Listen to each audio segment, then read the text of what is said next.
जय भैरवनाथ महाराज. आता आपलं काय सिरियल आहे. आता आपले बरेच दिवस झाले आपण उत्सवाक वळलो नाही. काय आता उत्सवामधून काय असतो, काहीतरी घेण्याचं असतं, आनंद, आणि त्याच्यातून काहीतरी घ्यायचं आहे. तर बघा, आता 10 तारखेला काय येणार आहे, वट पौर्णिमा. तिला काय म्हणतात, वट सावित्री. आणि ह्या सावित्रीला बाया काय करतात, त्यांचा आनंदाचा उत्सव येतो आणि त्या काय करतात, वडाची पूजा करतात आणि वड्याला दोरा बांधतात आणि काय म्हणतात, हा जो नवरा आहे हाच मला पुढच्या जन्मी मिळो. काय अशी परंपरा आहे. मुली करतात, महिला करतात. तर हिची आख्यायिका अशी, सत्यवान नावाचा मुलगा होता आणि सावित्री ही राजाची मुलगी होती. आणि मग तिला सत्यवानासमक्ष त्याचं लग्न ठरलं आणि मग त्याचं आयुष्य किती होतं, लग्नानंतर तो 14 दिवसांना मरणार होता. आणि त्याच्याशी लग्न झाल्यानंतर त्या सावित्रीनं काय केलं, त्याला न्यायला यम आला. तो काय केला, वडाच्या झाडापाशी गेला, त्या वडाच्या झाडाची फांदी तोडली, त्याच्या डोक्यात पडली आणि तो मेला. ती वट सावित्री त्याच्याबरोबर निघाली. आता तो म्हण, तू माझ्याबरोबर येऊ नको, तुला वर यायला प्रवेश नाही. ती कोण होती, पतिव्रता.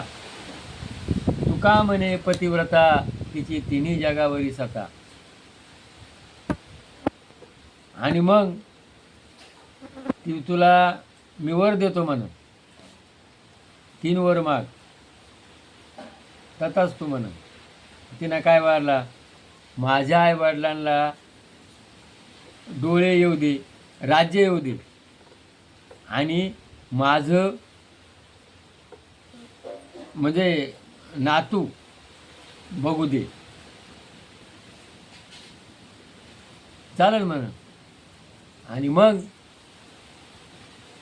ती त्याच्या मागं गेल्यानंतर तो काय म्हण, तुला वर दिलाय. अहो म्हण, मला जर मुलं व्हायची, माझ्या आईबापांनी जर डोळे पाहायचे, मला नवरा असल्याच्या त्याला, मला नवऱ्याच्या मुलं कसे होतील. आणि त्याला परत आणलं. आता हा झाला पुराणातला विषय.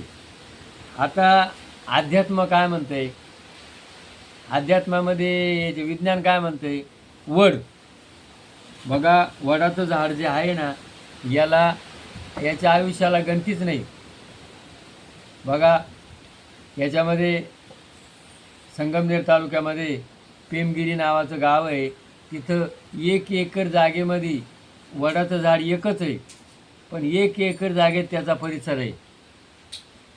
म्हणजे फांद्याला फांद्या अशा त्या वडाच्या झाडाचे. म्हणजे वडाच्या झाडाच्या आयुष्याला गणती नाही. वड जे आहे ना, तो वडाचं जर चीक बत्ताशाबरोबर खाला ना, तर वीर्य वाढतो. वडाचे पारुंब्या ठेसून त्या जर तेलात उकळल्या तर काय होतं, त्याच्यापासून केस गळती, केस काळे होतात, केस वाढतात. म्हणजे वड ही वनस्पती जी आहे ना, ही वडाच्या चिक जो आहे, दातला घासले दात आवळले जातात. म्हणजे वड हे आयुर्वेदाच्या दृष्टीनं एक महत्त्वपूर्ण मानले गेलेले. म्हणून बाया वड, पिंपळ, चाफा, तुळस, बेल हे जे झाडं पूजेला घेतात, त्याला स्पर्श जरी लागला तर त्याला माणसाला आरोग्य मिळतं. म्हणजे निसर्गाची जोपासना करा. ह्या वेळेला काय पावसाळा सुरू होतो, ह्या वेळेला जर झाडं लावली ते पोषक वातावरण असतं आणि त्या पोषक वातावरणामध्ये झाडं जगले जातात, ही आपली संस्कृती सांगते. म्हणून प्रत्येक महिलेना निदान 5 किंवा 10 हे झाडं लावली पाहिजे. आणि बघा, वडाचं जे झाड आहे ना, हे लावण्याला सगळ्यात सोपं. त्याची काडी करायची, त्याला शिपला घ्यायचा, वरच्या बाजूला थोडं शेण लावायचं. आणि तुम्हाला जर स्वतःच्या घराच्या परिसरात जागा नसेल तर रोडच्या कडेला किंवा तुम्ही तुमच्या मैत्रिणीच्या दारात तुमच्या शेतात 5 झाडं लावायला काय हरकत नाही.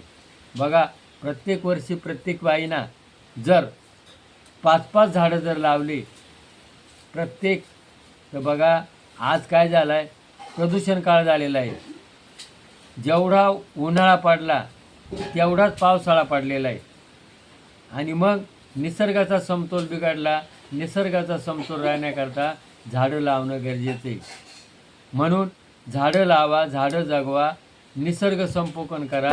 हे कोण सांगतं? हा उत्सव सांगतो. या उत्सवामध्ये झाडाची संगोपना करा. म्हणून नुसतं वडाला फेऱ्या मारून जर तुम्हाला पुण्य मिळणार नाही, या जुन्या रूढा सोडून द्या.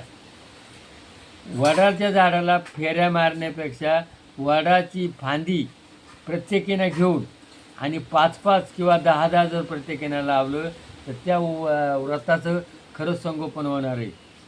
म्हणून झाडं लावा, झाडं जगवा, निसर्ग सांभाळा, हा उत्सव सांगतो. आणि या जुन्या पद्धती सोडून वडाला फेरी मारण्यापेक्षा वडाची फांदी जर लावली तर तुम्हाला त्याचा जास्त पुण्य मिळणार आहे. हे जर पटलं असेल तर क्लिक करा. जय भैरवनाथ महाराज की जय.